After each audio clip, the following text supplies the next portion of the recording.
Okay. Good morning, everyone. So today we will revise what we did on spatial filtering, and then we will want to fully understand how spatial filters are run in these uh, OpenCV environments. We will look at the applications also. We will see a couple of pieces of code, and then we will look at how edges, corners, and blobs can be detected using similar techniques. It's an interesting lesson. Uh, These filters are very useful in many applications when you want to remove noise, when you want to detect gradients, when you want to detect corners, when you want to sharpen images. For all these things, these operations are very useful. Yes. Okay. So for enhancing images, we use spatial filtering, and for noise filtering. So this spatial filtering technique can also be used to locate objects in images.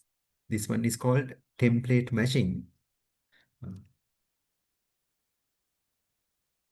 Then we looked at intensity transformations a week ago, and there we had the transfer function, which is usually a vector of 256 elements for an 8-bit image.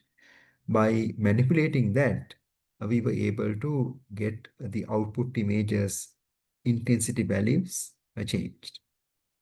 So in these intensity transformations, the output pixel value depends only on the input pixel value. But in spatial filtering that we study today, the output pixel value depends on a neighborhood of the input images pixel. So the resulting value of a pixel after a spatial filtering operation depends on the neighborhood of the pixel in question. So in linear filtering, we use the so-called 2D convolution, but since the kernels or windows or filters are symmetric, convolution is equivalent to correlation. We will look at that also. All right, so we'll looked at this when we have an image of this nature, and when we have a 3 by 3 window like this, all these elements are 1/9s. What we do is we locate the image on top of locate the kernel on top of the image, and then underlying pixels are multiplied by these numbers. So this 1/9, as you remember, multiplies with 180, and all these multiplications are added. But since these numbers are zeros, so you can see 180 divided by 9, you get only 20 there. That's all. Then we move to the next location and we do another calculation, move to the next location and do another calculation. Then move to the next location. And then you can see 90 times 109 is 10, 90 times 109 is 10, 180 times 109 is 20. When you add 10 plus 10 plus 20, you get 40 here. The resulting value is at the center of this kernel. Yeah. Again, this number. So you move here. Again, you get 40 and so on. Then you move to the next row and compute the same operation. Yeah. Okay, so this is what you get here. So this spatial filtering is very simple. So one thing that we noticed is the filter, when it cannot fully overlap with the image at the very corners, then you have to do something. Output is the same as the input size in one operation. In some operations, output is larger than the input and so on. So for this, we so-called use padding. Here they have used zero padding. You can see now the kernel can be kept at the very corner, but these pixels are zeros. That's why they look black. So therefore, when you filter, you will see a kind of a black border, but when you can cut it out, then we can have wraparound. um, Then we can have copy edges. So the edges have been copied. You can see this pixel has been copied. Then you can reflect across the edges. You can see here along this line, the image has been reflected. Okay, so these are the things that you have to do at the edges or the borders of the image. But now let's look at different kinds of kernels that can help with this filtering part. So the first kernel that we looked at, 109, is called the averaging kernel. Why do we call it the averaging kernel? Because you place the kernel on top of the image, multiply the underlying numbers. So essentially the operation that happens is you sum the numbers and divide by 9. Sum the numbers and divide by 9. So if your kernel is 5 by 5 instead of 3 by 3 in this case, you will have to put 1 over 25 so that you add those 25 numbers underneath the kernel and divide by 25. So this is called an averaging kernel. So you can understand why it's called the averaging kernel. It averages the pixels underlying that. So you can see when you average the original image, the CGI image, you get a blurry effect.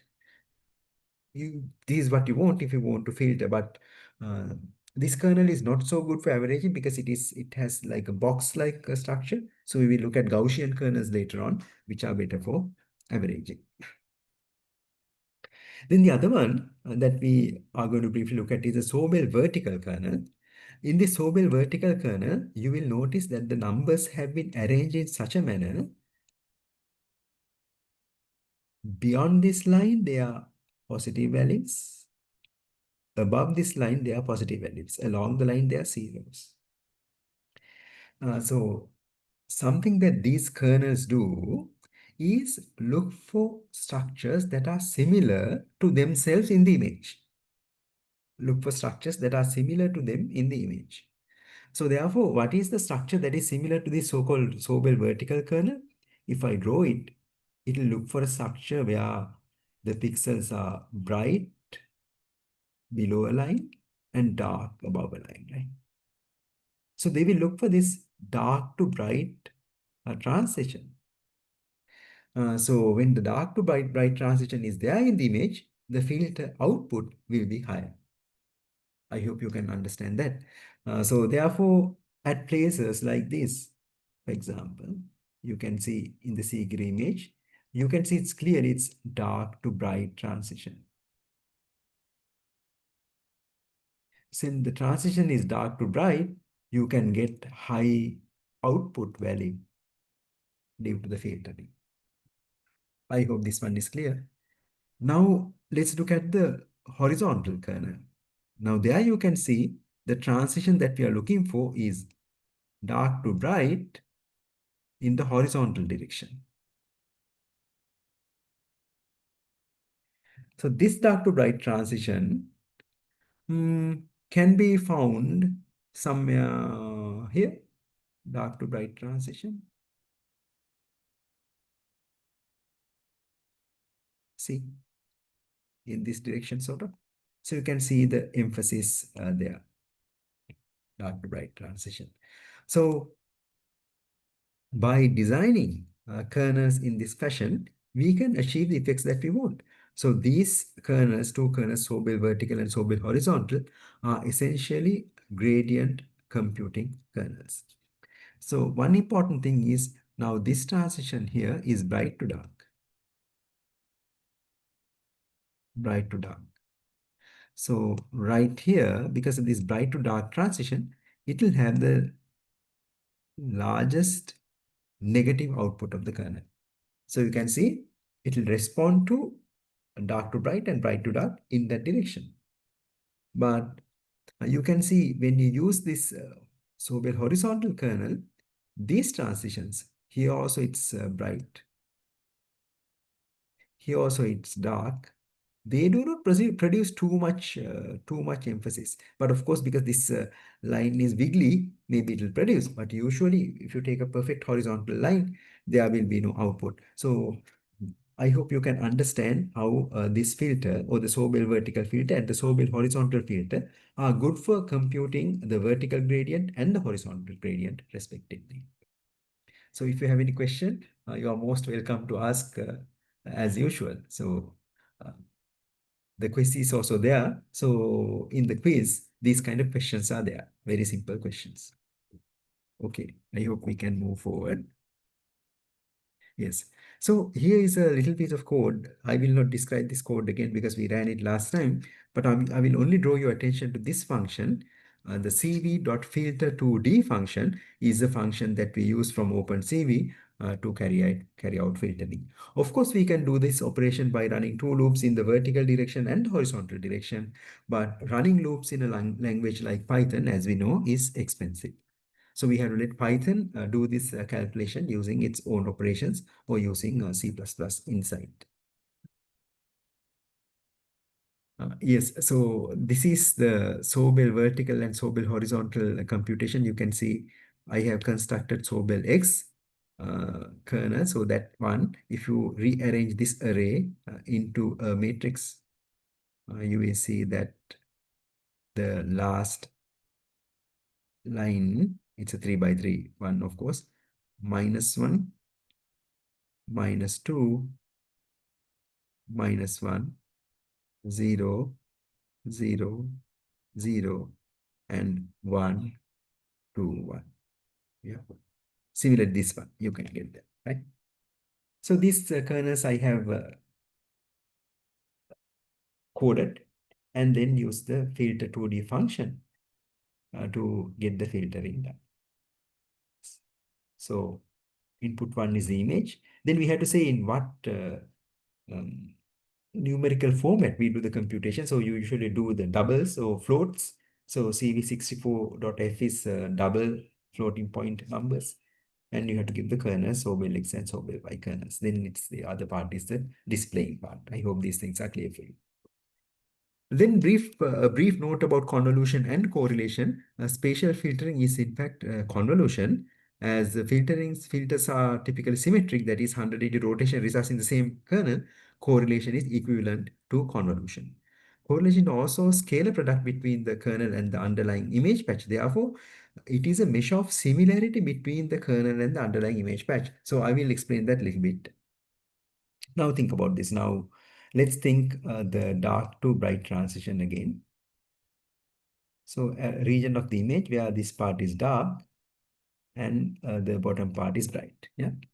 So then we take the Sobel vertical kernel, and then we know that this one is -1, this one is -2, -1, 0, 0, 0, and 1, 2, 1. That's the subkernel.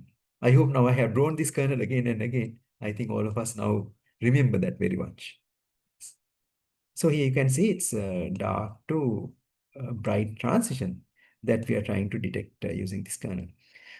So when we have the image, so on the image also we will sort of look for a patch of that size, right? Not sort of, a patch of that size, exact size, and we multiply the underlying numbers. So assume that we take this patch, image patch, which I am drawing in blue, and convert that to a vector of numbers. How many numbers are there? There will be 9 numbers. So vector of numbers, 9 numbers. I don't want to write the numbers here, but you can see what I am drawing here.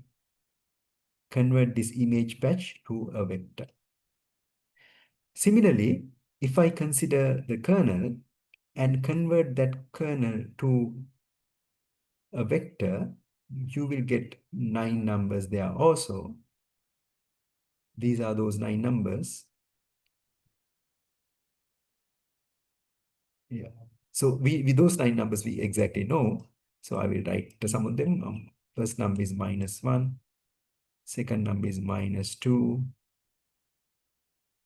Third number is -1, 0, 0, 0. Oh, 1, 2, 1. Okay, these are the 9 numbers. Okay. Then essentially what we are doing is we are multiplying these two vectors and summing. Multiplying with these two vectors and summing.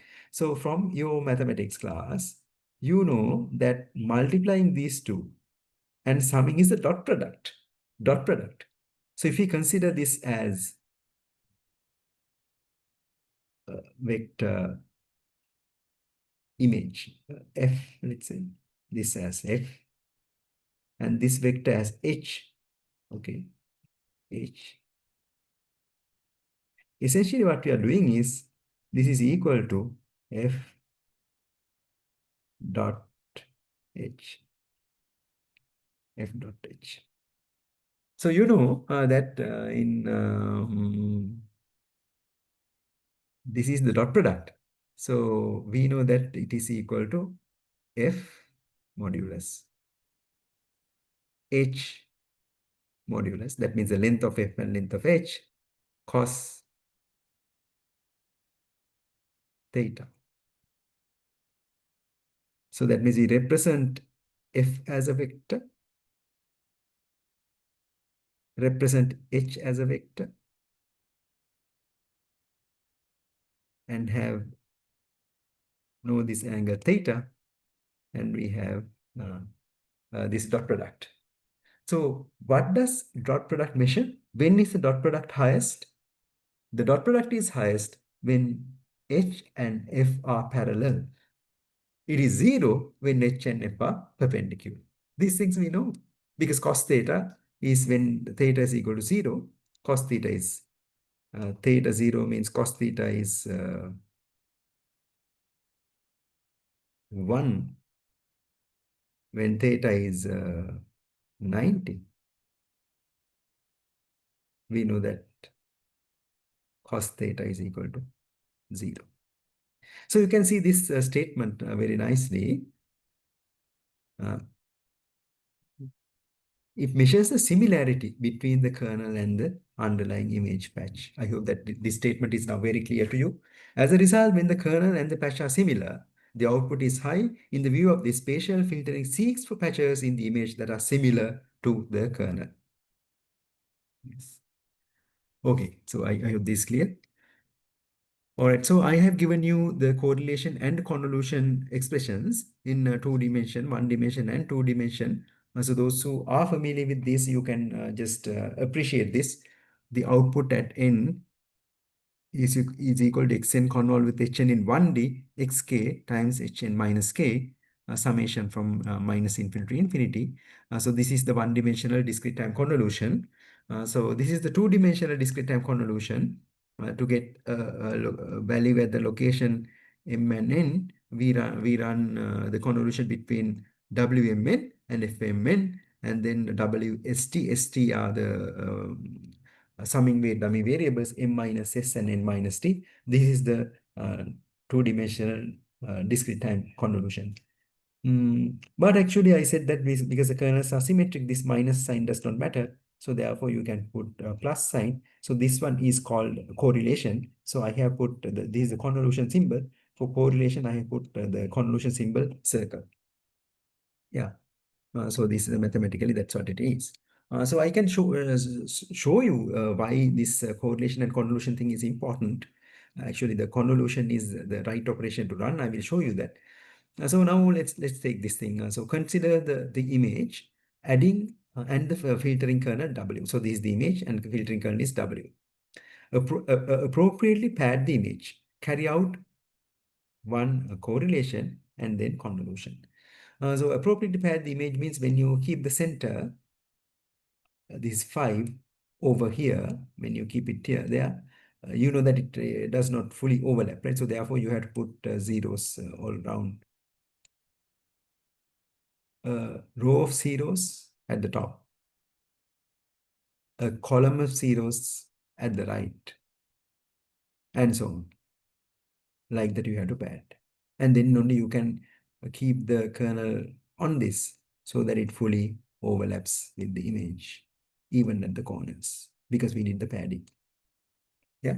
Okay, let's do this exercise. Now I have done that. So you can see now, right now, you can see this is the padding that has been done. These are the padding pixels. It does not matter too much. Okay. And so the very first thing that we do is we take the kernel and keep the kernel center at the very first possible location. This is the first possible location. Yes. Okay. Yeah. So now this is the kernel. So this 5 is right here. once we have overlapped. So what is the multiply and sum? What do you get there? When you multiply and sum, uh, this is will be equal to multiply and sum. This is equal to 0. Because it is correlation, we don't need to flip the kernel. But convolution, we need to flip the kernel because of that minus sign. So we go to the next location right here. And what do you get? You get this. And then you can realize that mm, finally, when you keep the kernel right here, when the center is right here, when the center of the kernel is right here, that means this center, 9 multiplies with this 1. Therefore, at that location, you will get 9. I hope that is clear to you. Then when you move 1 to the right, you will get 8. 1 to the right again, you get 7. And you go to the next row and so on. So you can see why you get this answer. I hope that's clear to you. Is everyone okay with this, or do I need to explain further? I hope it is clear. Okay. Mm. This is the correlation operation. But the convolution operation needs you to reflect the kernel. So I will just reflect it, but I will not give it a symbol. But when you reflect it, you will get uh, uh,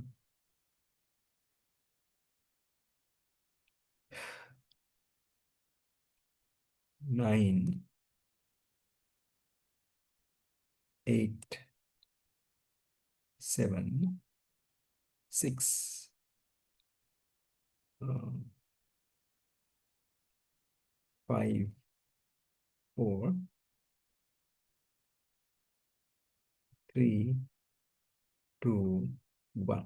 When you reflect it, this is what you get. Now, for the convolution, this 5 is kept.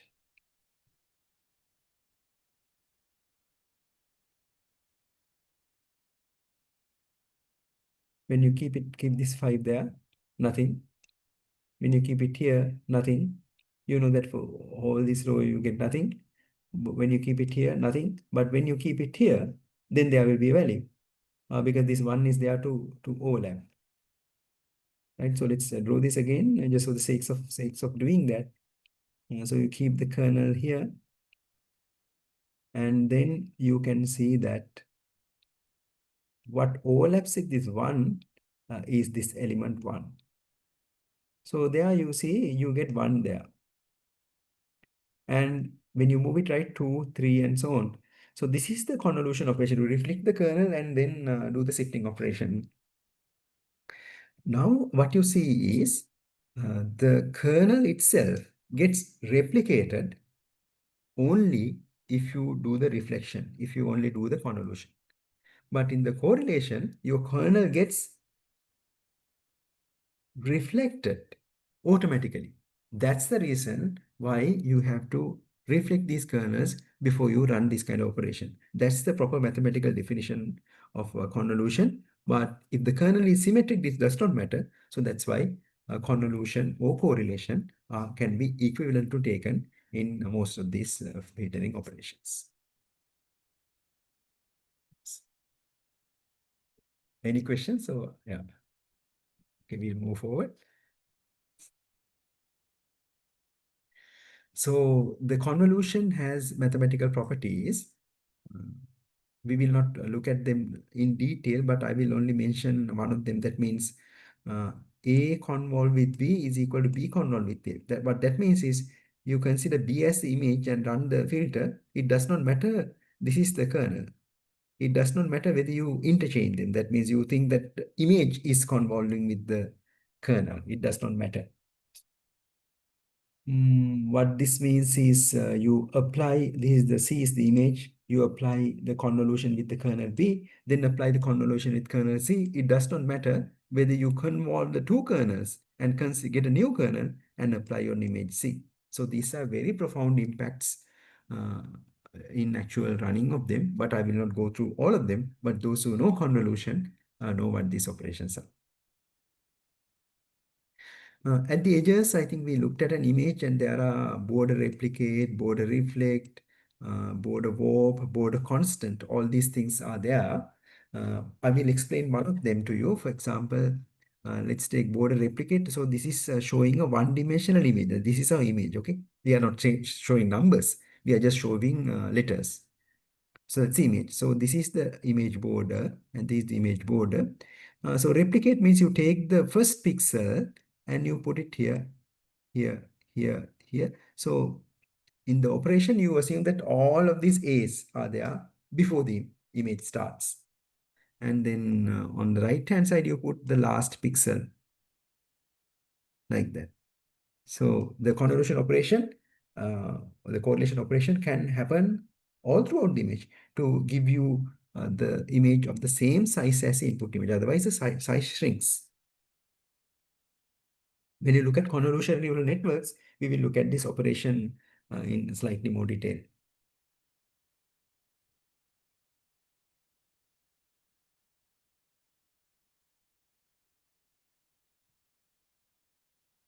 Other operations are there, you can look at them. Yes. Okay. So to make you feel happy about this filtering operation, let's do this calculation. It's a beautiful one. Um, this is to sharpen an image. So what you do is this. You have an original image. Then what you do is you smoothen that image using Gaussian filter or something. Now, this is some image, let's say F. This is the low pass version, right? Smooth version or the low pass version.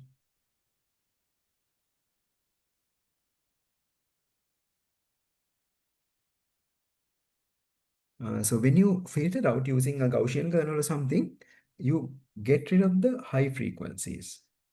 That's why you call it a low pass image, low pass image. Now, if you subtract from F the low pass image, that means this image contains all low frequencies and high frequencies. When you subtract the image with only low frequencies, you must get the high frequency one. So this is the high pass image.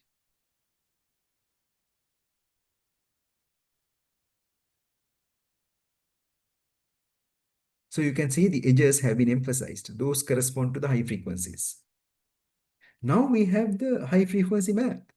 Then what you do is you take this high frequency map and add with the original image. Then in the original image's high frequency content will increase. Therefore, the image will sharpen. You can clearly see that the image has sharpened itself. Take the original, Gaussian smooth it, subtract, get the high pass version, add the high pass version to the original. Very simple.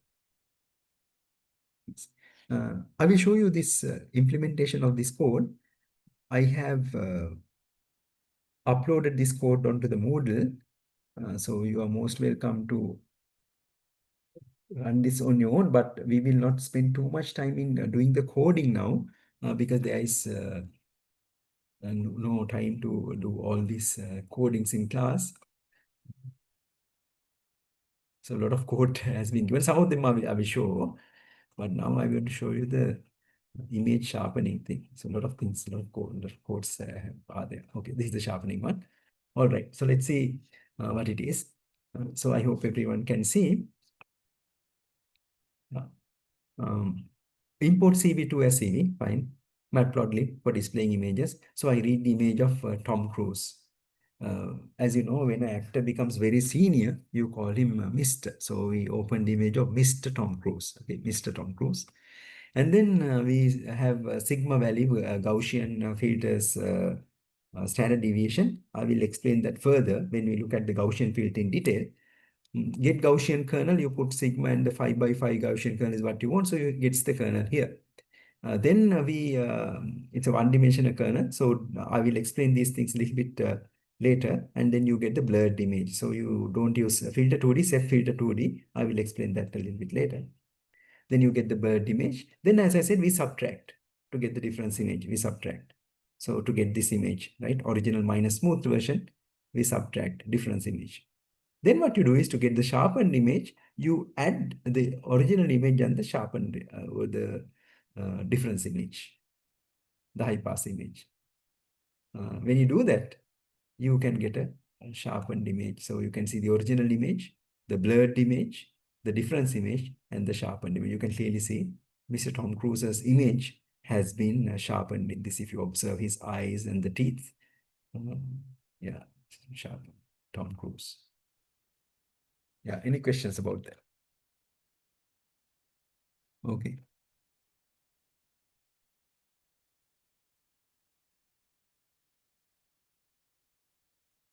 What is this? Won't this also make the image brighter? Yes, extremely good question. Won't this make the image also brighter? Because we are adding the values here, will the image be brighter? Yes, that will happen. So therefore, actually, these numbers here, when there are no gradients, that means sort of the constant intensity regions will have no value. These values correspond to zero values. So therefore, those regions will not be brightened. What will be brightened are the places where edges are there. For example, here it will be brightened. So that means at 225, you have to clip it. If it goes beyond 225, you have to clip it. So that clipping thing happens by this OpenCV's add-weighted function. That's a very, very good question, actually. It will get brightened, but brightening happens at the edges that need to be sharpened. So those will be sharpened, and then that is intention of this function. And if it gets too much sharpened, that means the value goes beyond 255, you clip it to 255. Thank you. Thank you for that very important and observant question. Okay. Yes. So I hope some interest was generated in this image sharpening.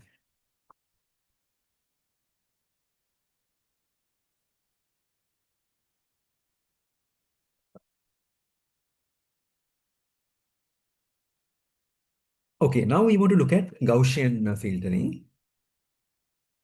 One thing that we discussed a little while ago is that filtering is equivalent to getting the image, getting the filter kernel, and think that these are vectors and get the dot product between them.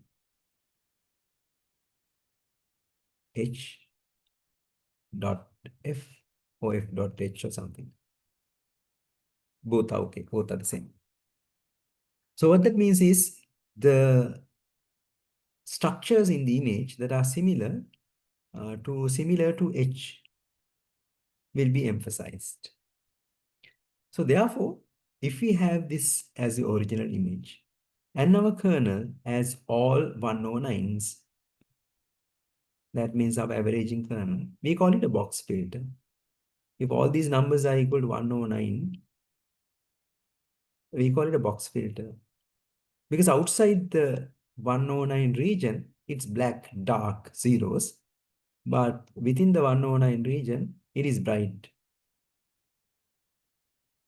So for example, this one is bright.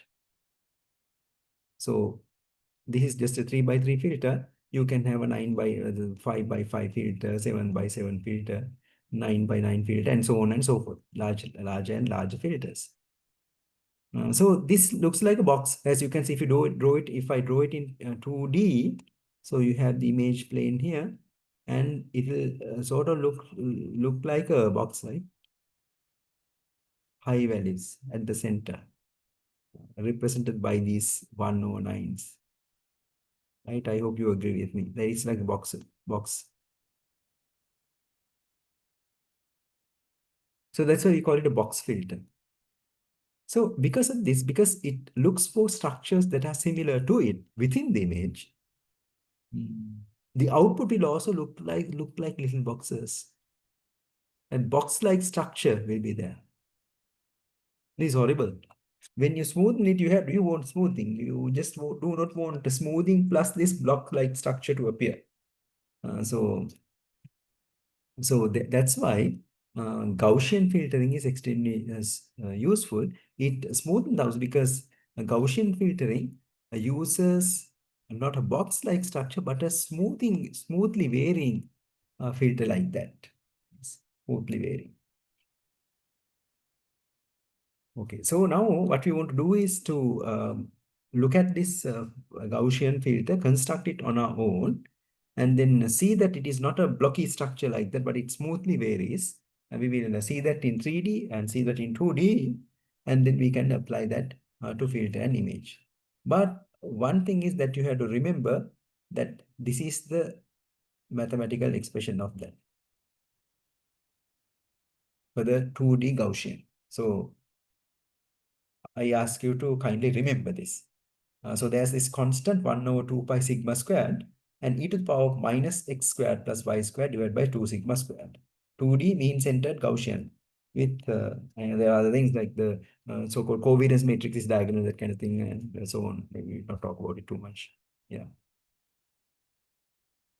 Yes. Okay, now we want to implement it. I want to show you the implementation and you'll feel happy about that. Okay. I will not code it in class, but of course the file is given. You can look at it. So here is the, um, let me run this first. So maybe let me set sigma equals 1 and run that.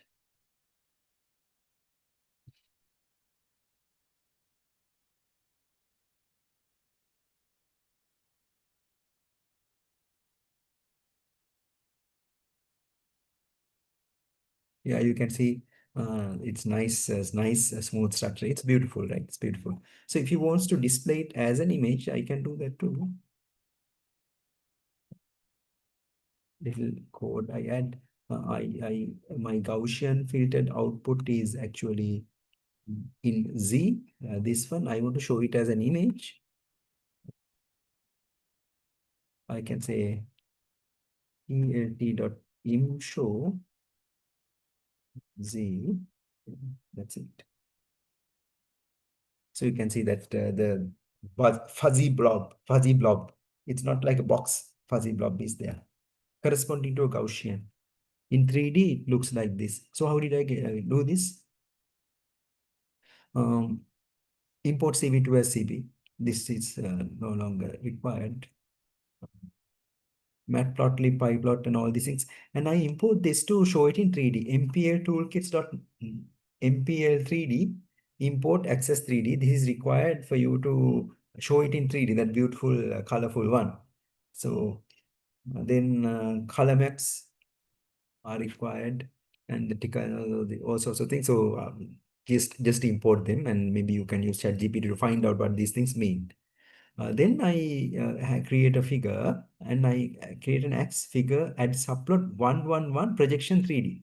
This is what helps you to see that in 3D. So my sigma value is 1. Sigma value is 1. Then I need a grid. I need a grid to compute. I want to compute values at every location of the kernel. I want to compute values here, here, every location. For those, I need coordinates. So this is the way I generate those coordinates. X equals NP arrange minus 5 to 5 in steps of 0.1. Yeah. If I display X, I'll just display X.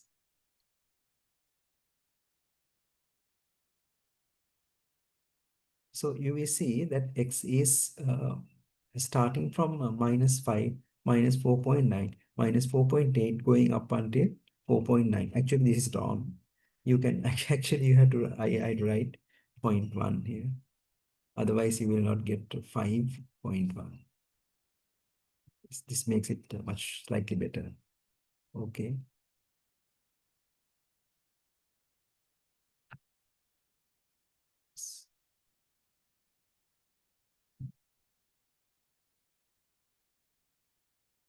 And then I have Y, and I can put X and Y together to create a so-called mesh grid and get this X and Y. Actually, when you just run that, you get a vector. Okay. I'm sorry, I made a mistake there in showing this one to you.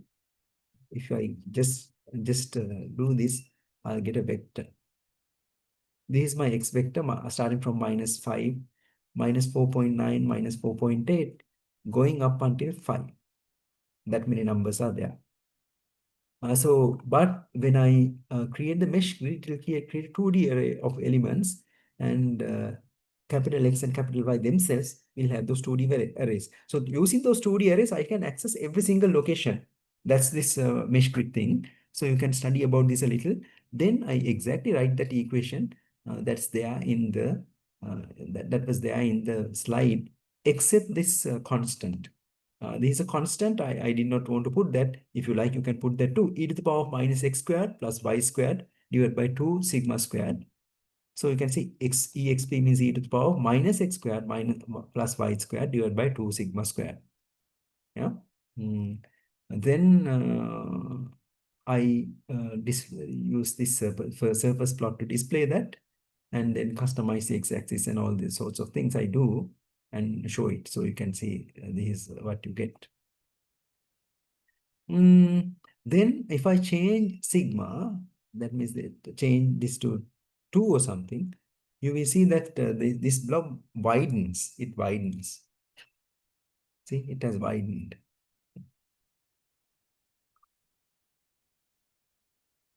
So you can see sigma 2 and sigma 5. I don't know, something has happened there. I can see. So constant factor at front makes the volume sum to 1. It can be ignored when computing field values, as we should renormalize weights to sum to 1 in any case. The Gaussian function has infinite support, but discrete filters use finite kernels, because this Gaussian function, it will never become 0, right? You know that even if you put x squared 10,000 and y squared 10,000, it will not be fully 0. It is very, very close to 0. But we cannot do this in using computers. You have to cut it off. So that's why we choose from -5 to 5, +5 to 5. -5 to +5, -5 to +5 in x and y directions. Okay. So this infinite support thing, where should you curtail? For that, here's a diagram, another diagram in 1D. I drew a 1D diagram here. So you can see the 1D picture here. This is the 1D Gaussian. So I have plotted for sigma equals 1, 3, and 5. So 1 is peaked, 5 is so and so, 3 so and so, 5 is this one. So you can see here the 5 has gotten cut off when numbers are not 0 yet. But sigma equals 3 is okay. Sigma is 1 is definitely okay. So I have taken values from -10 to 10. So the rule of thumb is we have to pick the half width equal to 3 sigma. So when sigma is 3, this is the half width, no? This is the half width. So if I get 9, it is generally okay. So it is usual to select kernels spatial dimensions as dimensions half value as 3 times sigma. Okay, question. Let's read this. Due to noise distribution in real images, Gaussian works fine, it seems, but giving a weight to central pixels. But in every case, this not be ideal function to use. Is there a way for us to choose best kind of simulation on different functions?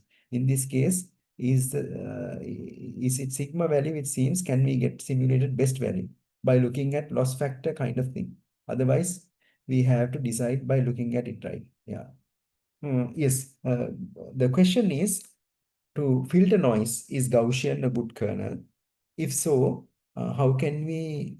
If so, how can we adjust sigma? Otherwise, are there better kernels for noise filtering? So this depends on the amount of noise that you add and the type of noise that you add. Um, I have slides for this. So we will wait until I come to those slides, and I will comment on both these questions. It's a very important question. Depending on the noise function that we think added noise to the image and the amount of noise in so-called Gaussian noise, we have to control the sigma in the filtering kernel. That we will look at when I go to those slides. Yeah. But uh, before that, maybe I can show that slide first. Yeah, this is that slide. Okay. Uh, so Gaussian noise, mathematical model is it's a sum of many independent factors, good for small standard deviations, assumption independent zero mean noise. Usually you have the image here, okay, this is the image, and then there is a so-called noise process, and then that noise gets added. That noise process is IID, that means mm, identical and independently distributed noise. What that means is the noise that gets added to each pixel is from the same Gaussian distribution, mu and sigma, but independent. So this kind of noise is getting added. Mm, mm. We don't have to too much worry about the theoretical aspects of noise, and I don't have the capacity to explain that also because I don't know that. But in simulation, I can show you what happens. So if you pick sigma equals 0.05 in noise addition, this sigma, okay, not the filtering kernel sigma, this sigma. So you can see sigma is 0.5 in this or 0.5 in this also, sigma is 0.05 in this also. So there's no smoothing in this. Here I have used sigma equals 1, 0.1, sigma equals 1 pixels kernel, and here I have used sigma equals 2 pixels kernel to filter. So you can see here there's a little bit of noisiness. Here the noise has been filtered out. So when sigma of noise addition is 0.1, in all these cases it's 0.1, and no smoothing here, 1 pixel smoothing definitely not good enough, and 2 pixel smoothing generally okay, not good enough, right? Noise filtering has not been good enough. But when you put 0.2, no smoothing, and you can see it's extremely noisy. When with a little bit of smoothing, with 1 pixel of the sigma in the noise filtering kernel, a Gaussian kernel, little bit of smoothing, 2 pixel, little bit of smoothing, not good enough. Uh, so if you want to get rid of Gaussian noise, a lot of Gaussian noise, you have to smooth with larger standard deviation filters that you have to use. Maybe here sigma equals 5 or something you have to use. But what happens is with that the image gets blurred. They just get blurred. So this is the thing when if you know that the noise process is Gaussian, you can use larger and larger sigma to get rid of noise. If the noise process is not Gaussian, then there's a thing. So we will look at that also a little bit later. Okay. Uh, Now this is a slightly different concept, but it's a very important concept.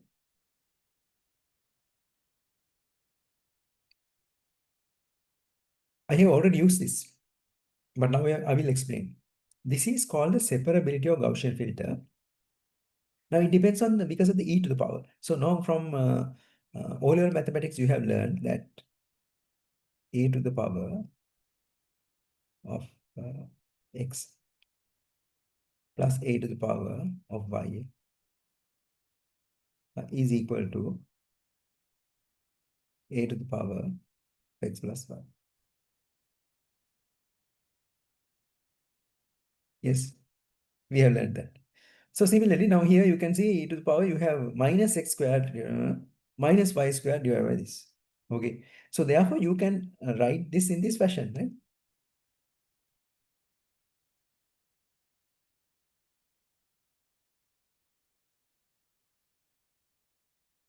You can write this like this and this. Now you can see x variable and y variable have been separated. So this is a Gaussian in x. This is a Gaussian in y. Can you see that? Now, what you do is, now this filter, which we already computed in Python also, looks like this. It's a 2D filter. This filter is the vertical filter in 1D. This filtering kernel is horizontal in 1D. So you can see, of course, these two functions are equivalent. This multiplication and this are equal. So therefore, this filter can be obtained by the so-called outer product or the convolution between two filters. One is vertical, one is horizontal. Yes. So I hope these are very clear. Uh, Note convolution and matrix multiplication outer product are the same in this case. So you can study about this a little bit on your own if you require, if you know about these things. The 2D Gaussian can be expressed as a product of two functions, as one function of x and other function of y, which is what we saw here. In this case, the two Gaussians are identical 1D Gaussians. The separability means that a 2D convolution can be reduced to two 1D convolutions, one among rows and one among columns. Now let's see the computational complexity of this.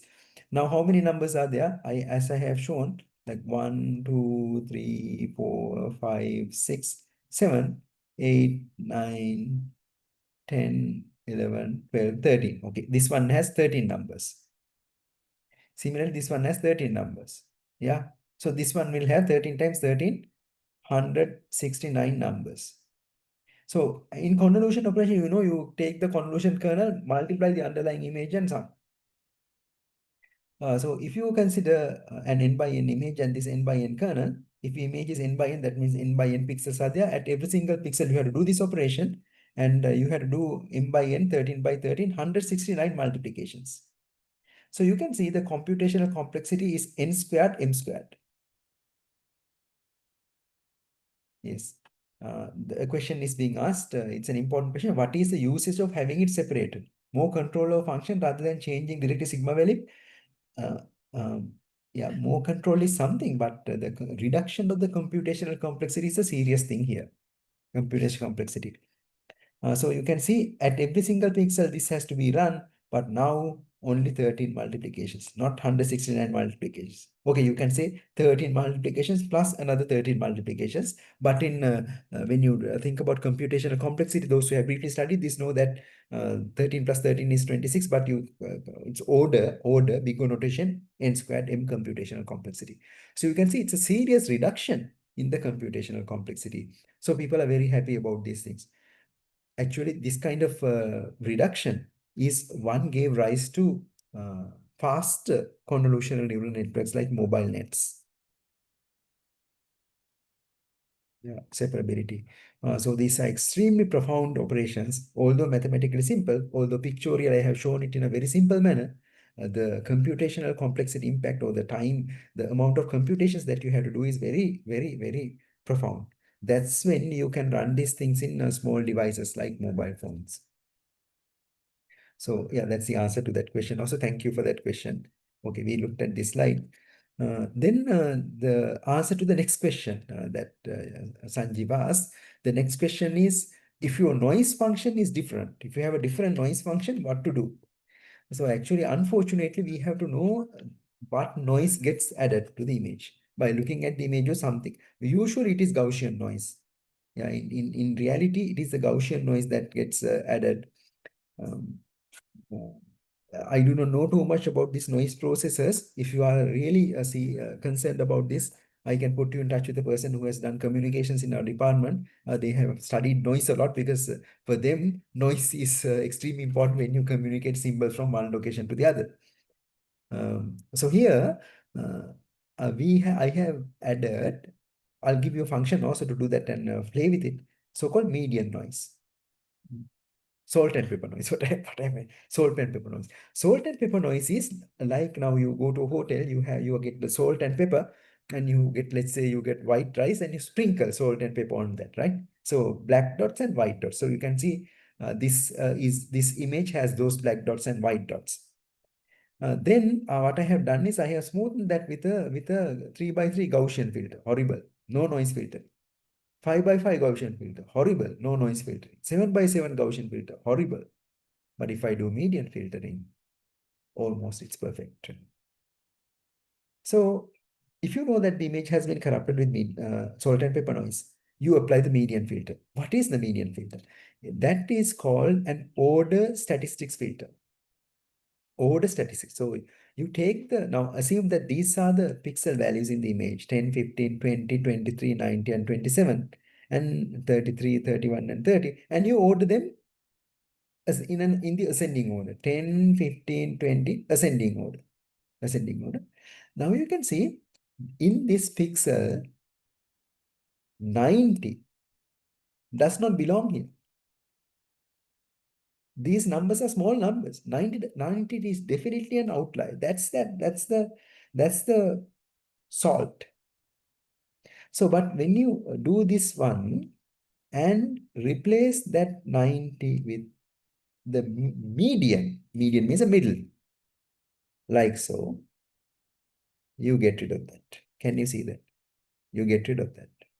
So a median filter operates over a window by selecting a median intensity in the window. Is median filter linear? Quiz 3 date has set to previous date, I guess. Yeah, thank you very much. Let's do that right now, otherwise I'm going to forget that.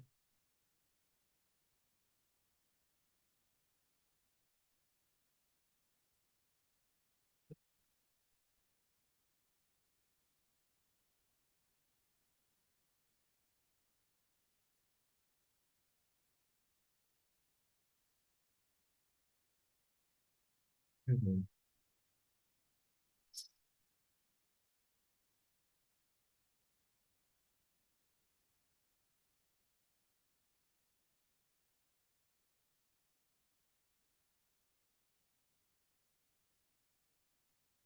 Thank you very much for that.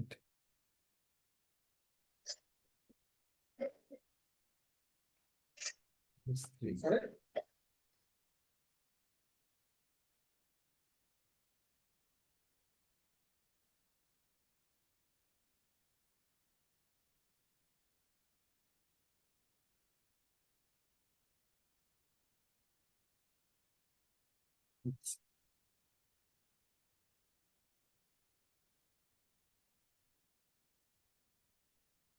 Okay, thank you very much.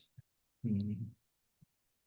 So you understand the difference between salt and pepper noise and Gaussian noise. Mm. So I will show you a brief animation, not animation, code for that. In the file that I have given, I have given you a function to add noise.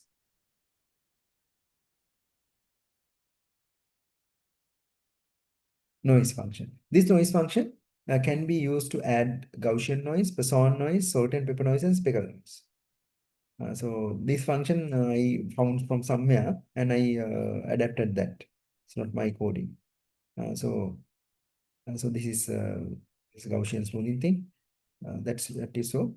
Uh, then as a failure of Gaussian smoothing to handle salt and pepper noise, you can see here I have taken the image and then I added noise and I added salt and pepper noise to that. So that is using this function.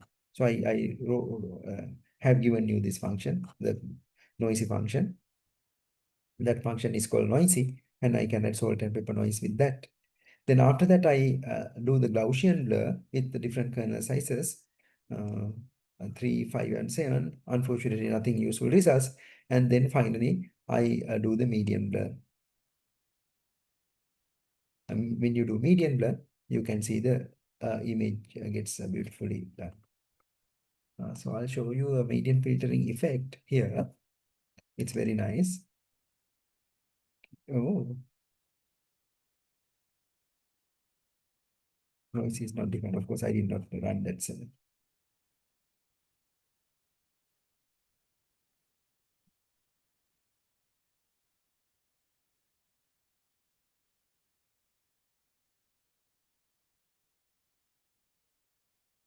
yeah, then we can run this. So this is the original image with salt and pepper noise corrupting the image of beautiful Emma Watson. Now when I hit a key, it will do mid and filter. Now this is beautiful, right? Don't you think it's beautiful? It's a fun exercise also. You can try it. It's nice. Yeah. The sharpening code we looked at. I want to show you the separability of Gaussians used in the sharpening now. I showed you this code, but I did not talk about it. So here you can see sigma equals to a Gaussian kernel has been created. This kernel is actually 1D, and you give the 1D kernel twice to the sep filter 2D. It's a separable filter, separable using the separability. of Gaussian filters. Yeah, that's what I showed in the slides. Yes.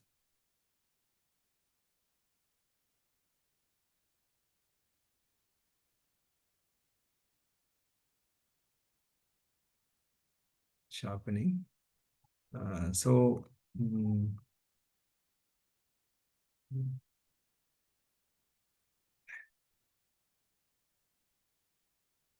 is there any code that I need to draw your attention to before this? No, all I have covered. So you can see my slides and the code are very much connected. So what you have in the code, you have in the slides also, explanation of that. Okay.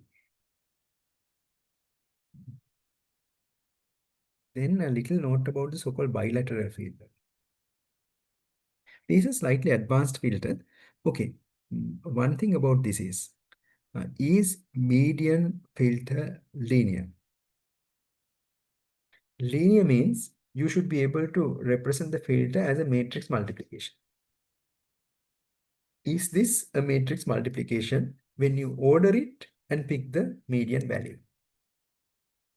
What is the answer? Can some people type the answer for that, if possible? Is the median filter linear for this question? Can some people type yes or no? You can type one, yeah. You can type Y or N, that's enough. Yeah, some people are very attentive. I'm very thankful to those people who are attentive in the class.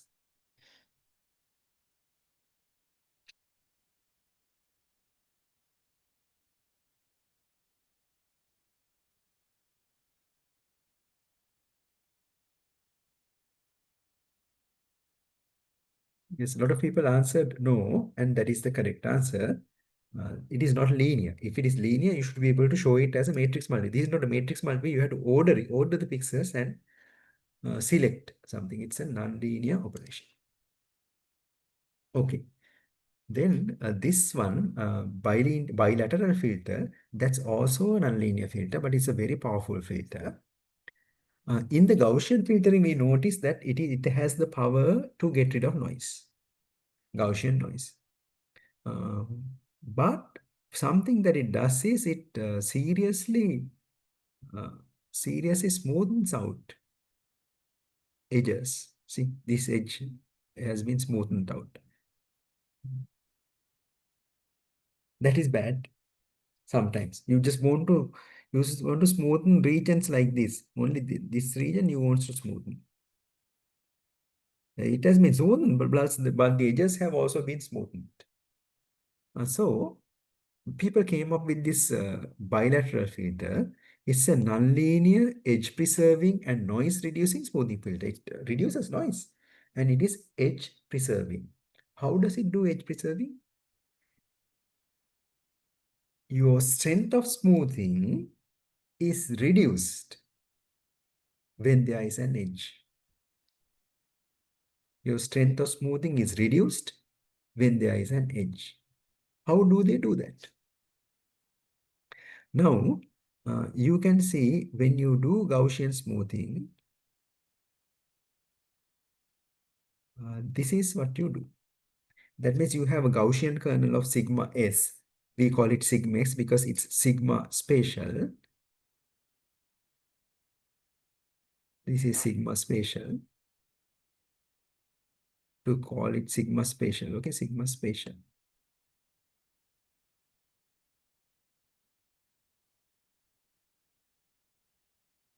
We want to call this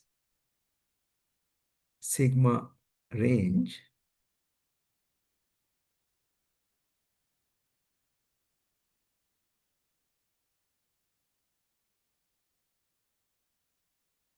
So this is the regular Gaussian filter. Over a window, we get the difference between the current pixel and the nearby pixels.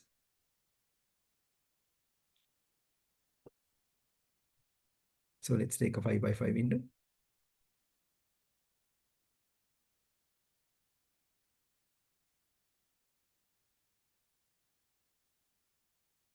Okay, and this is the center of that.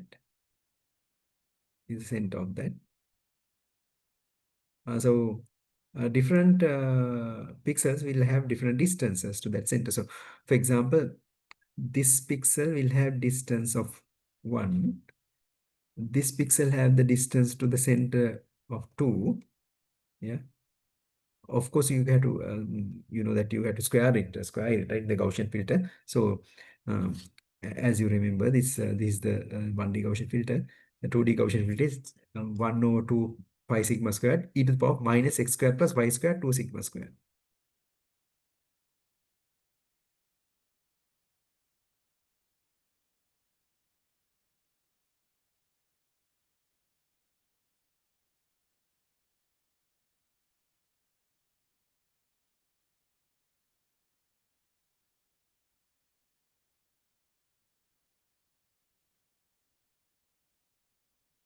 E to the power of minus x squared plus y squared. In this case, 2 sigma s squared. Spatial. This you have to put like here the x value will be for this particular case, x value will be 2, y value will be 0. Okay, minus 2, it gets squared. So like that, you put different values, and depending on the distance from the central pixel to that pixel, you have the Gaussian value changing, right? If the distance is far, you know that the Gaussian value is very small. If the distance is very low, Gaussian value is high. So you have the Gaussian. That is the regular Gaussian filtering that you have here. This one, this one. But that is weighted by this one. Weighted by what? What? IXI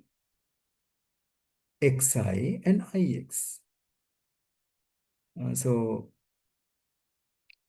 The intensity of this pixel and the intensity of that pixel. So at an edge like that, you can see those intensities are very different.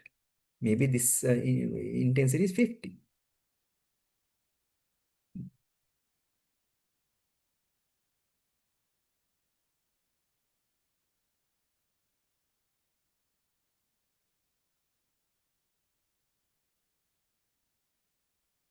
Maybe this intensity is 150. Okay, nearby, yeah. This intensity maybe is 50, very dark. So when you subtract these two, that is, this is my I, XI, this is my IX. If you subtract these two, you get a very large value. So this value will be large. When the value is large, this Gaussian G sigma R will give a very small value. So the smoothing effect of this Gaussian is drastically reduced at an edge. Can you see that? At an edge, the effect of Gaussian smoothing is reduced. At an unedge, it remains so. Uh, it remains stronger. So this is exactly what this filter does. So you can see at edges, the smoothing is not there, for example here, but within similar intensity regions, smoothing is seriously there. That's the bilateral filter. So it is useful in preserving edges while smoothing, because Gaussian smoothens out edges also. Okay. So what we did right now is looking at spatial filters. Spatial filters, they operate using kernels. So those kernels, we call them sometimes filters, we call them sometimes windows, and so on, right? So we can have a 3 by 3 kernel, a 5 by 5 kernel, and so on. So by choosing the values inside this kernel, you can achieve different effects. So we looked at the averaging kernel, where all the values are 1 over 9, 1 over 25, 1 over 49, and so on, depending on the size of this kernel. If the kernel is 3 by 3, it's 109, 5 by 5, 1 over 25, 7 by 7, 1 over 49, and so on. So that is the box filter.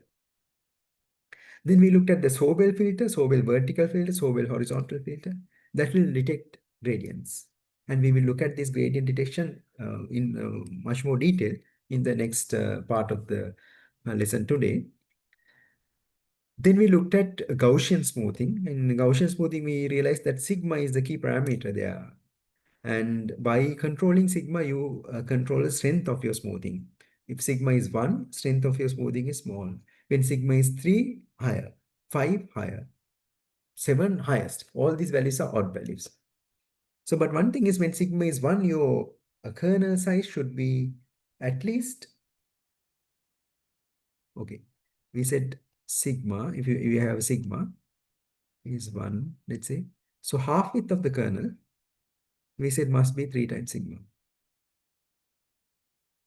That means half width of the kernel is 3. That means your kernel must be 3 plus 3.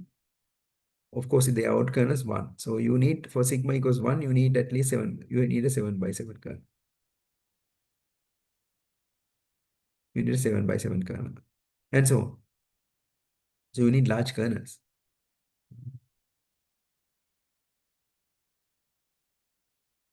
When you increase the sigma, you need larger and larger window sizes for the Gaussian. And then we looked at the separability concept. That means using two 1D Gaussians, you can achieve the effect of the 2D Gaussian filtering, which much more less computation. After that, we looked at sharpening. What is sharpening? You have the Gaussian filter, and then you smoothen the image with that. Then you get the low pass filter. From the original image, if you subtract the low pass filter, you get the high pass filter. Those are edges. You add the high pass filter to the original image, you get a sharp image. So this is image sharpening, and very good application of spatial filtering. Then we looked at the median filter. Median filter is a nonlinear filter that is very good in getting rid of salt and pepper noise. And then finally, we looked at the bilateral filter. It is an edge-preserving filter. Yeah, those are the things that we looked at in this lesson. If you have a question, please, you can ask how to get the kernel value for the Gaussian filter. Yes. Yeah, these questions are usually asked at the exam also. Um, uh, let's do that. Let's compute the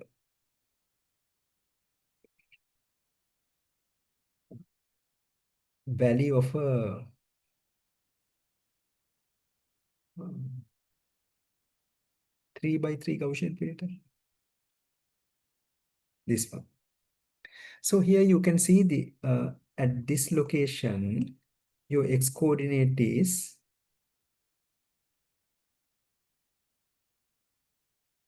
your y coordinate is y is equal to 0. This is a convention that we have. We get it 0, but here. And here your x coordinate is 0.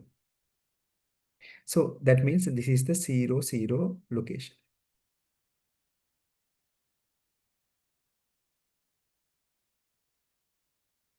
0, 0 location. For the time being, let's consider sigma is equal to 1. Okay. This location is x is minus 1, y is minus 1, minus 1, minus 1.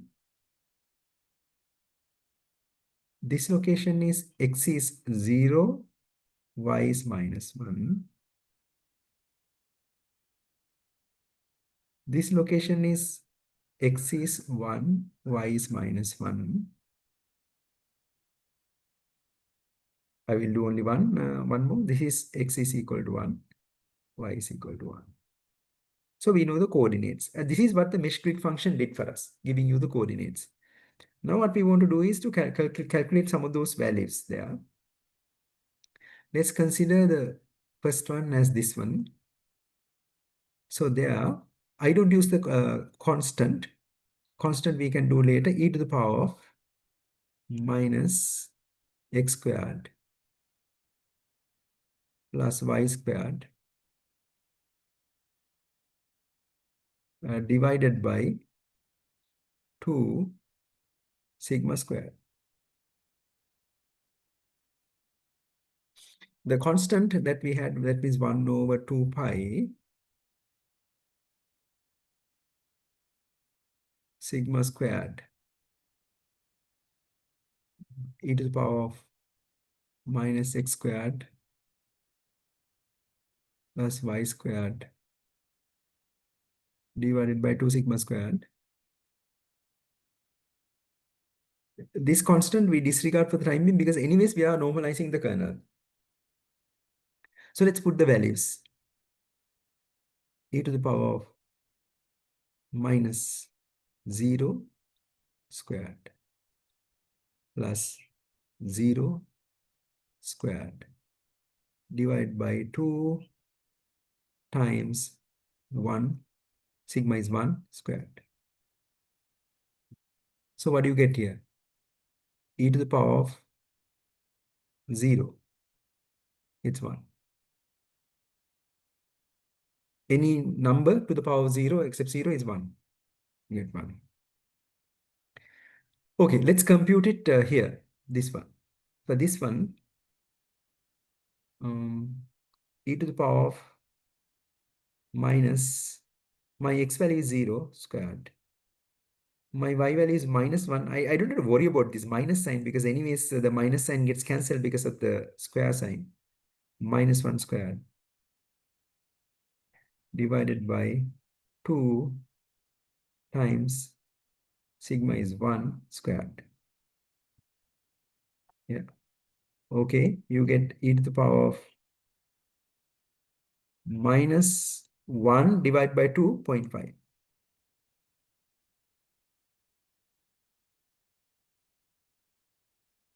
Okay, now you need a calculator.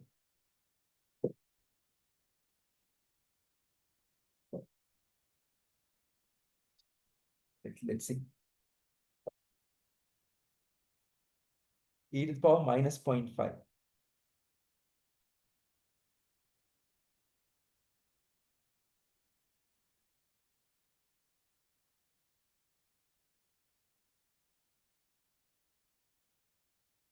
6065.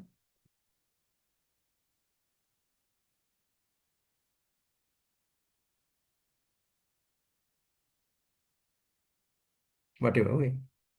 So this will get 0.6065. Okay. How about this location? 1, 1. E to the power of minus 1 squared plus 1 squared divided by 2 times 1 squared. 1 times 1 is 1. 1 plus 1 is 1. E to the power of minus 1. So e to the power minus 1 is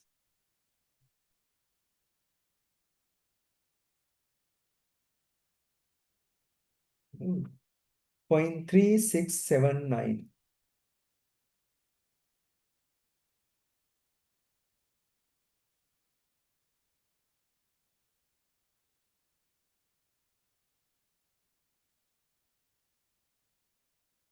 Zero point 3679. So one thing is now we have completed this problem. All the values are the same. So because this one will be the sort of the same 0 point, not sort of the same, it is the same 0.0665 because uh, plus value and minus value does not matter, right? Here the coordinates are 0 and 1. This is 1, 1, so you will get here the same thing, right? 0.3679. Yes. 0.6065. Here 0.6065. Here 0.3679. Here 0.3679. That's a kernel. But one thing that you need to do is before applying that to the operation, this kernel will have to be divided by its sum.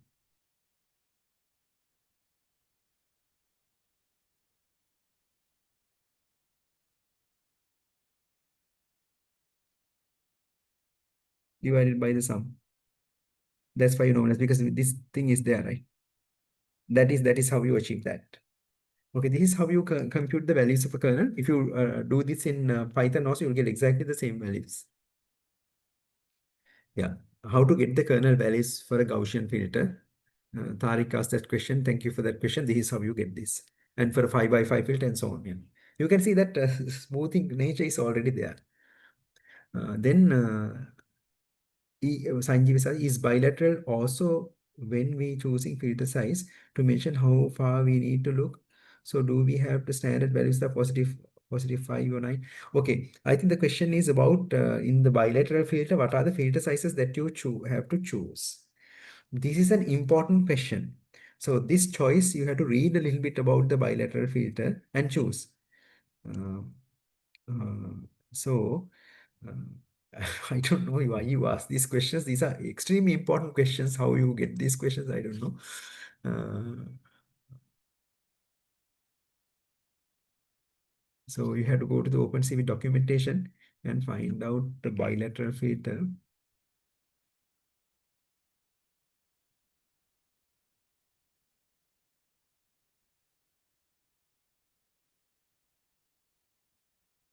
Python. So they have given you how to do the bilateral filter here. Uh, and they have given you,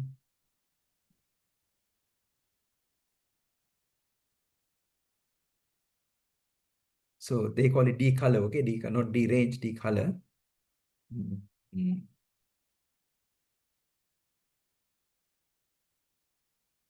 How to choose the values.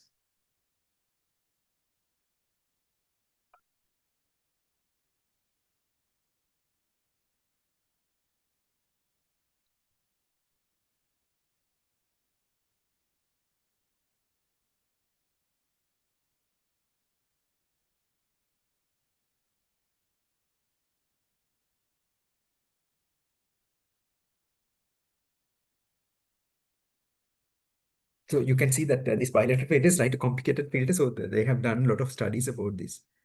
Mm, trying to see if someone says values.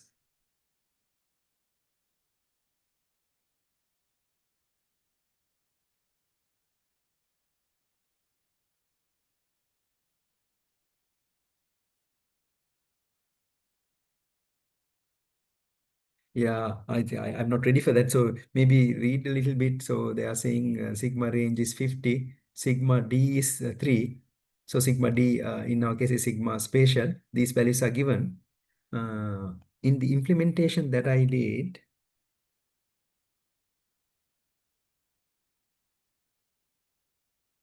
I have chosen sigma R as 75, sigma S as 3, 75. And is too large, maybe according to that one, right? It's,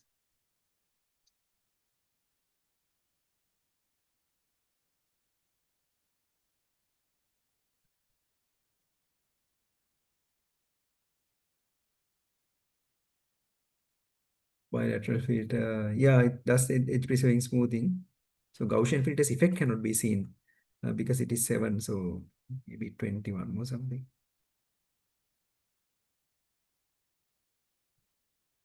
So Gaussian filter series is smooth. So bilateral filter keeps the edges but smoothens these areas. Choosing them, I think you have to study a little bit more because I'm also doing in a haphazard manner. So in my implementation, I have given you both these methods using the OpenCV's bilateral filter as well as my own implementation of the bilateral filter, range kernel, and the uh, spatial kernel, and multiplying them.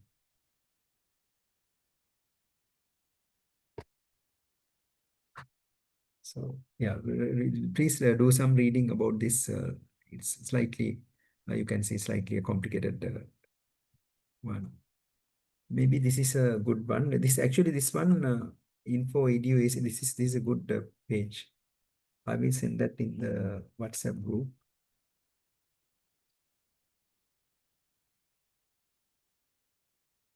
I'm very happy about these questions. This is the first time I got these questions.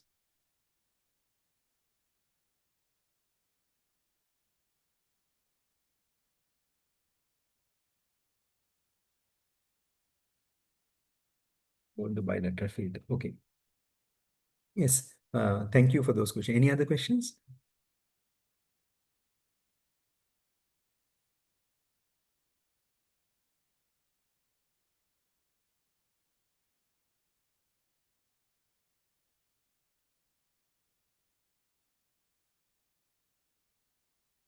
Okay, then. Then we can take a brief break. We can meet at 12:50.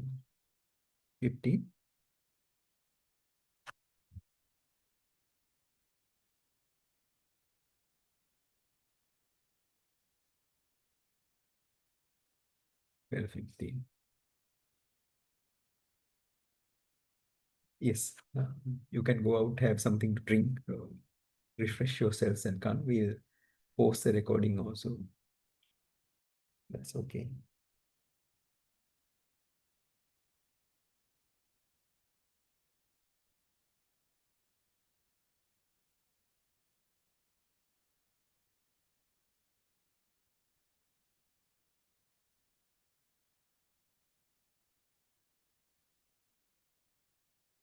Okay, no questions. So we will look at the corners now.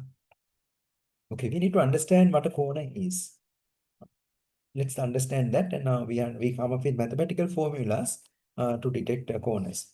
So you will see in these lessons of mine, you will see that we understand them mathematically, and you can see those concepts can directly translate into actual implementation in the code.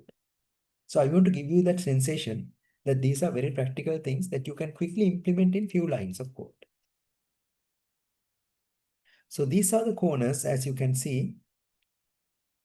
What we mean by corners are shown in this image. These are coordinates. But how do you mathematically categorize them? What are the uses? For example, the uses are, now if you have two images like that, maybe if you have a phone, you can use that phone and move it around so that you can create a panorama image. Sometimes you go to the beach or something and you click, click, click, click, click, click in the panorama mode, it creates. So how does the phone do that? Or is the phone able to create a panorama of your choice? Uh, Phone has some capability, not the full capability. Mm. So if you have two images like that, you can see some regions in these images are common. So this region in this image and this region in this image are common. So you can put them together, like take one image and warp the other image, maybe like that. I don't know how it actually warps, and put them together so that you can have a joined image. We call it a panorama. So for this, we need the corner. So you extract features like that. So we call them features. These are usually corners. And then match them. You have to match them. So we have to come up with a mechanism of matching them. We will understand that how to match them in this lesson, maybe not today. And then you can put them together, as you can see here. So you can see the seam also, right? Seam, you can see the seam here. So the connection of this image has been something like that, I think. Okay, so to do this, the corner detection must be repeated. What that means is repeatability means if you detected a corner in this image like this, so this is image one, this is a different image two. The same corner should be detectable in the second image also. The same feature can be found in several images despite geometric, that means motion, and photometric, that means light transformations. Saliency, each feature is distinctive. What that means is this feature must be different from this feature. That's why you can match. No, otherwise you cannot match. If they are the same, you cannot match them. Each feature is distinctive. Then third one, compactness and efficiency. You should be able to represent this feature using a few numbers or few pixels.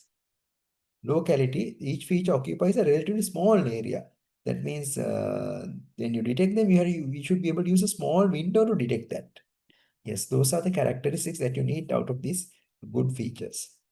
Okay, so they are used for image alignment, 3D reconstruction, motion tracking, robot navigation, indexing and database retrieval, object recognition. For all these things, these are very useful.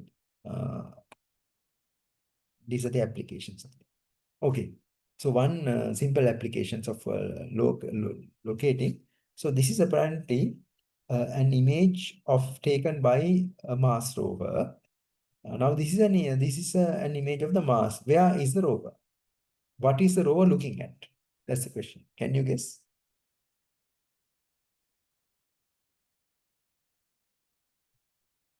It's not possible for you to guess, but here is the answer. So you can see these features here have been matched to this. So rover is looking at that point. Amazing, right? Okay.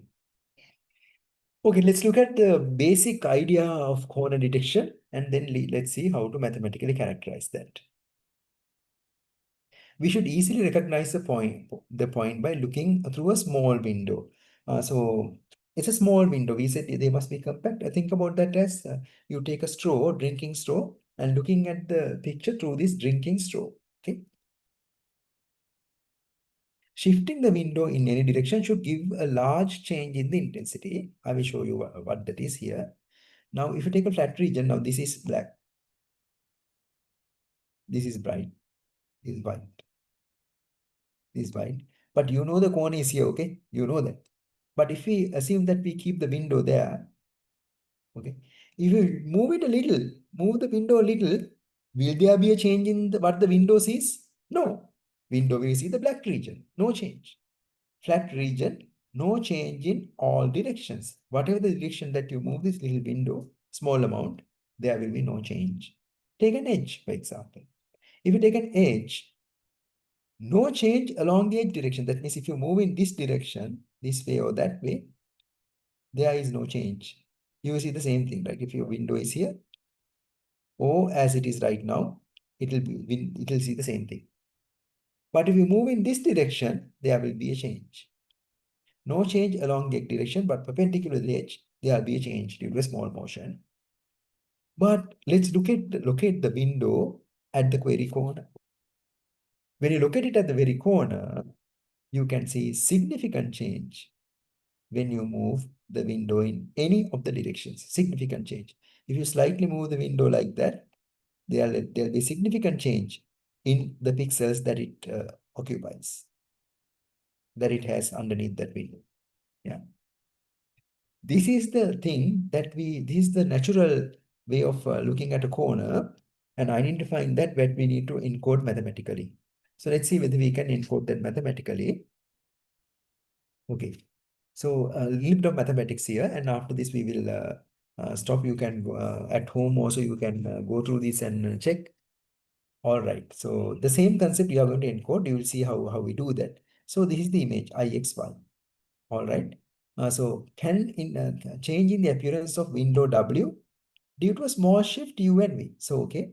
So U and V are the small change. This is the image patch IXY.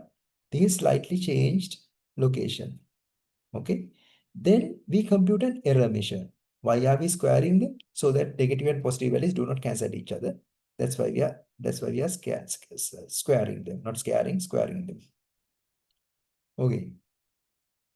So now that you have done that, you can see if there is a difference between close by pixels, you will have a value here in the error function. Okay, let me explain that further. Now assume that this is the location. So center of the this rectangle, center would have been here. That center you move to somewhere here.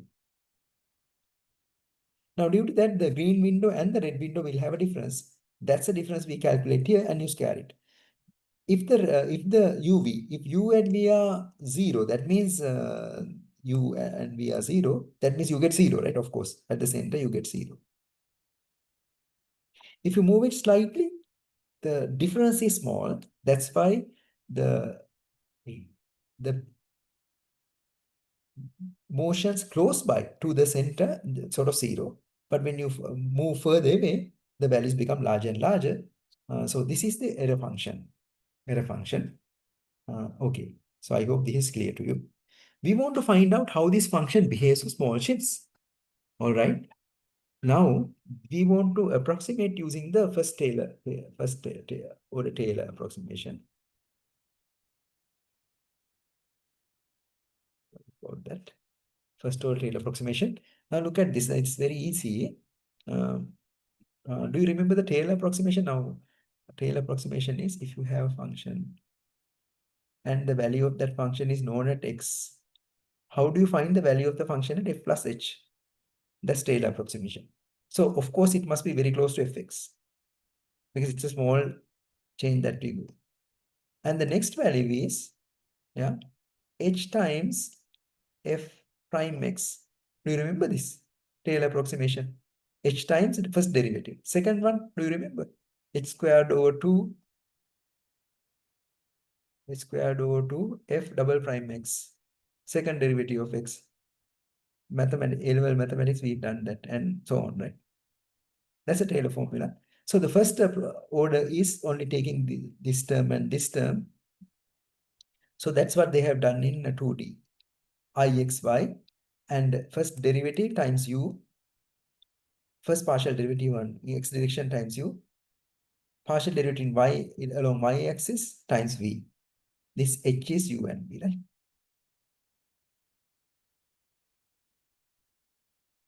Okay. So now we have that. Why is it approximate? It is approximate because we have disregarded the high order terms. Okay. Now what we need to do is, to this one, we need to plug this formula in. As soon as you plug it, you can see this one gets cancelled, right? This one gets cancelled. Let's see that. See, you plug that in, and this one cancels with that one. And then you have IXU and IYV, like so. IXU and IYV. And then we apply this square. Of course, you have to sum it over a window. IX squared U squared 2 IX IY UV IY squared V squared. So this is the quadratic formula. So I will please give me a second. I'll be back. So look at this.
I'm sorry about that. So I hope that this is not too hard to see that this one. So, but one thing is now you want to write this in matrix form. In matrix form. So if you write that in matrix form, I want to write UV.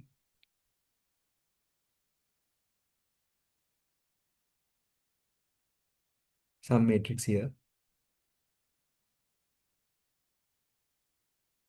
and UV.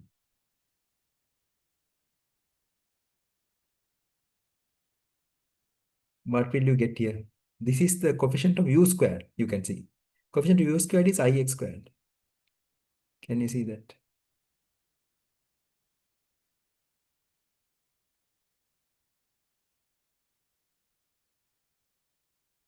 This one is the coefficient of V squared.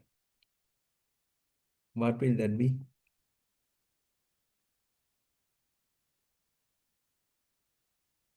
It's IY squared. But of course, this window thing you must write summation over a window, otherwise it's a big mistake.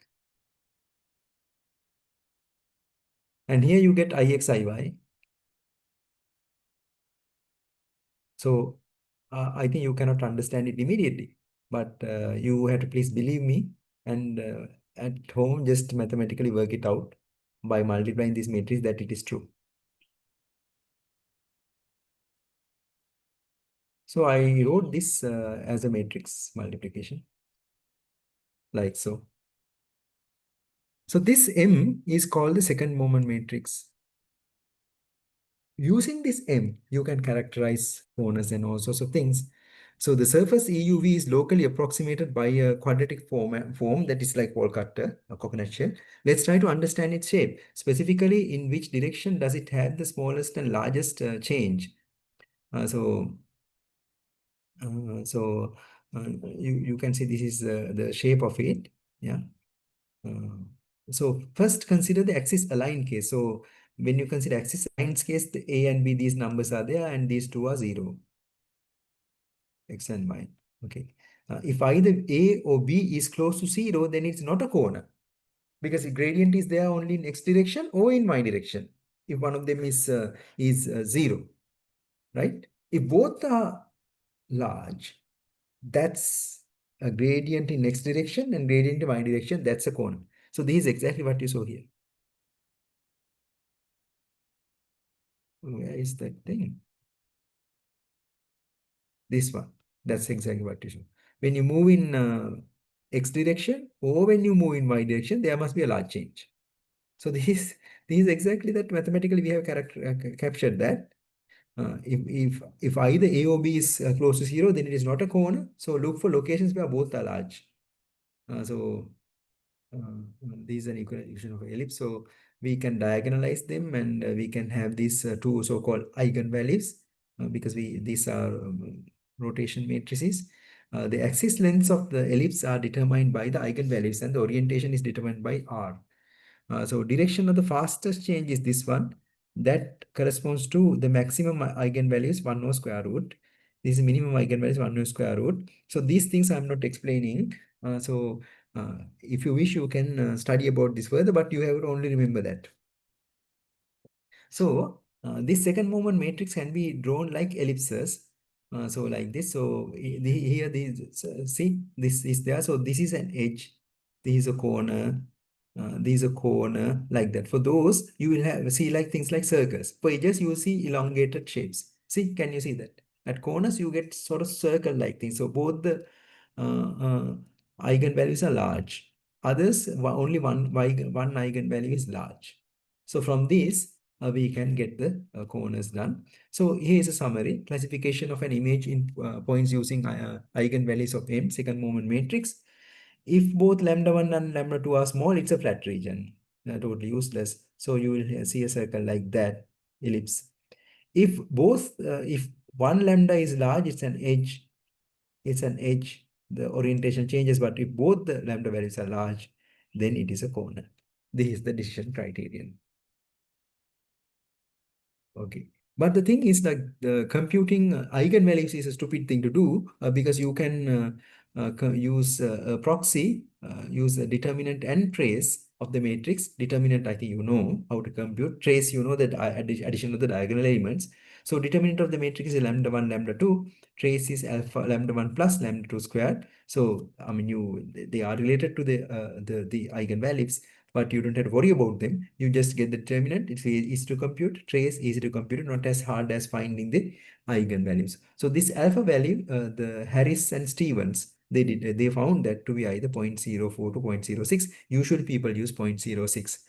So this R value is called the cornerness. If R is large, it's a corner. If R is small, it's a flat region. If R is less than 1, it's an edge. If R is less than 1, it's an edge. So this measure is very useful. It's called the Harris measure. So once again, how do you compute in summary using the Harris measure? This is the Harris corner paper. Compute the partial derivatives in either derivatives at each pixel in x direction and y direction. Compute the second moment matrix at every pixel. So you can see the second moment matrix is squared, ix, iy, ix, iy squared. So here there's an additional thing, just summing. You have a Gaussian weighted window that you don't have to think about it very much now. And then compute the cornerness response. We know what that cornerness response is for m, a determinant minus alpha times trace squared. When you have that, and then you threshold it, you will see that this is the cornerness measure, this R value. Then you can threshold it and find the local maxima. So you threshold it, then you find the local maxima. So these are the corners. So you can see in both these waves, the same corners are detected. For example, this one, this corner has been detected here. This corner has been detected here. Yeah, and so on. So like same kind of corners are, or not all of them are detected, but same kind of corners are detected. Yeah, this is about the corner detection. So we will further study about corner detection later, how next time, how they vary when the image changes, how the scale enlarges, how they vary. Then why do we need to think about blob detection at different scales, and how do we come up with the so-called Harris descriptor? So that's what's for the next week. So what we study now is that we can detect edges, and we can use the canny edge detection to find thin edges for those. And edges are from gradients, and canny edge is also from the gradient magnitude with uh, non-maximal suppression, this, that, and so on, and hysteresis. And then we can detect corners by thinking about when you move the window in both directions, the gradient must change, and that can be captured by the having two large eigenvalues in the second moment matrix at every single pixel. So this is what we studied today. Please do the quiz. If you need additional help, I can give you. Thank you very much. So if you have any question, I'll be very happy to answer.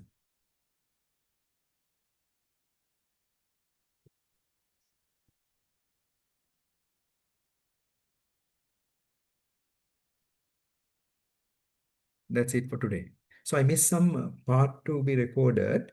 I will, yeah, of course, I will upload the recording. So you will notice that it will take some time for the recording to appear because the Zoom takes time to process. As soon as that happens, I will upload. For the part that is missing, I will link a previous recording that I have so that you can watch that part. Yeah, because I forgot to record I think the edges part. Thank you very much for that question. I will upload that.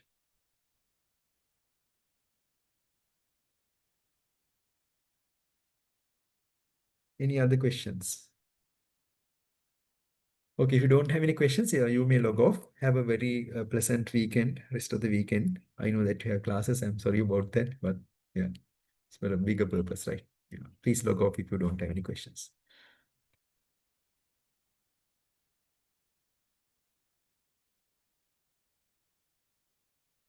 Thank you, sir. Thank you. Thank you, sir. Thank you. Thank you, sir. Thank you very much.